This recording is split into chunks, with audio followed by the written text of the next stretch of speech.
10 రోజుల సంధి హోటళ్లు రెస్టారెంట్ బెండు తీస్తుర్రు ఫుడ్ సేఫ్టోళ్ళు. గింత చేస్తున్నా కొందరి హోటళ్లల్లో తీరైతే మారతలేదు. మరి చెక్కింగ్ వస్తున్నారన్న బుగులు కూడా లేకుండా మనల్నెవడు ఏమంటాడులే అన్న ధైర్యమో ఏందో గాని ఇంకట్లనే బరిదెగిస్తుర్రు. హైదరాబాద్ షార్మినార్ కాడున్న ఫేమస్ హోటళ్ల భాగవతం ఎట్లుందో చూడుర్రి. అద్దాల రూమ్లు, వెరైటీ వెరైటీ థీమ్లు, పైన పటారం లోన లొటారం అని మస్తుగా మత్పరిస్తున్నారు కొందరు హోటల్స్ నడిపించేటోళ్ళు.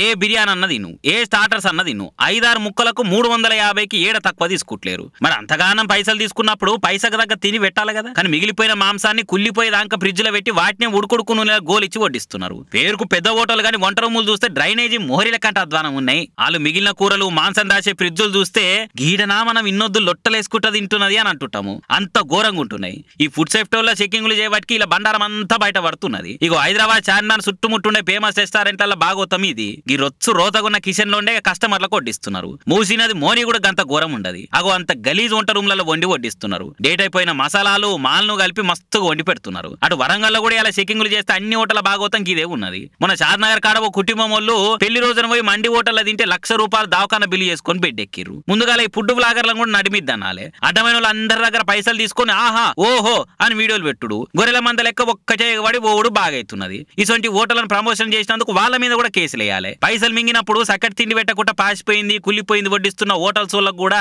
ఉడుకుడుకున్న గోలిచ్చే శిక్షలు ఏమన్నా ఉంటే కూడా ఏసులు పెట్టాలి. లేకుంటే వాళ్ళ ఇంటోళ్ళందరికీ వాళ్ళ హోటల్ గలీజ్ కిచెన్ లో ఫ్రిడ్జ్లకి వెళ్ళి తీసి వండి పెట్టిన వంటలే వరుసగా వారం రోజులు తినబెట్టే శిక్ష వేయాలి. లేకుంటే ఇంత ఘోరమా అని తిడుతురు ఇక జనం.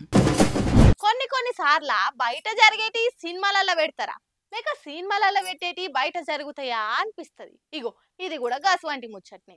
కడుపుతోటున్న ఓ అక్కకు బస్సుల్నే పురిటి నొప్పులు వస్తే డ్రైవర్ అన్న తెలివితోటి తల్లి పిల్లలకు ఏం కాకుండా బస్సుల్నే డెలివరీ అయ్యింది. అగో అదెట్లా అంటారా? ముచ్చట పురాగ చూడురి మీకేరికైతది.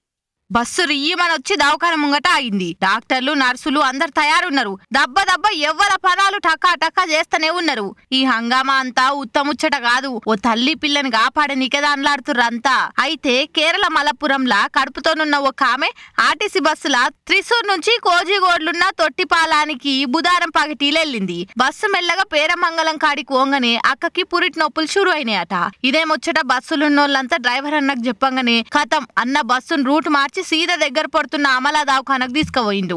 అప్పటికే ఫోన్ల దవాఖానోళ్లకు ఎమర్జెన్సీ డెలివరీ గురించి చెప్పి అన్ని తయారు పెట్టమన్నాడు. బస్సు ఆగంగానే అప్పటికే ఆడ స్ట్రెచ్చర్ తోటి తయారుగా ఉన్నోళ్ళు ఆమెను లోపలికి దొలకపోతేందుకు చూసిర్రు. కానీ నొప్పులు ఎక్కువయ్యేసరికి లేవలేకపోయింది. ఇక నిమిషం ఏం కూడా ఆలోచన చేయకుండా డాక్టర్లు నర్సులు బస్సులకు ఎక్కి ఆఖరికి బస్సులనే డెలివరీ చేసిర్రు. వీళ్ళందరి సాయం వల్ల తల్లి పిల్లలు మంచిగున్నారు. అక్క మాలచ్చి మాసంటే ఆడవిల్లన్గా అన్నది. అటెనక ఇద్దరిని దవాఖానలకు దొలకపోయి మంచం మీద వండబెట్టిర్రు. ఆడ దవాఖాన ముంగట సీసీ కెమెరాల రికార్డ్ అయిన ఈ కథ అంతా సోషల్ మీడియాలో పెట్టేసరికి రియల్ హీరో అని డ్రైవర్ అన్నను ఫోన్ చేయంగానే పైసల గురించి మాట ఎత్తకుండా సాయం చేసిన దవాఖానోళ్లను తెగ మెచ్చుకుంటురు ముచ్చటెరికైన వాళ్ళంతా. ఇసువంటి చూసినప్పుడే అనిపిస్తుంటదిలే మానవత్వము ఇంకా బతికే ఉందని.